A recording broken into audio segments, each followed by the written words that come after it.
আমি বুঝেছি পাপের কষ্ট সত্যিই হয়। আমি আর করব না।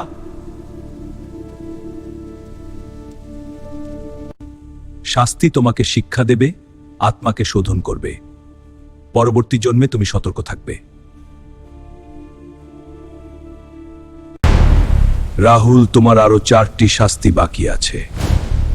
প্রতিটি পাপের হিসাব শেষ না হওয়া পর্যন্ত মুক্তি নেই।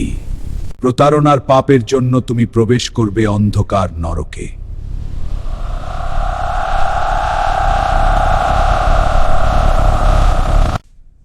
আমি কিছুই দেখতে পাচ্ছি না। বাঁচাও, আমাকে বাঁচাও।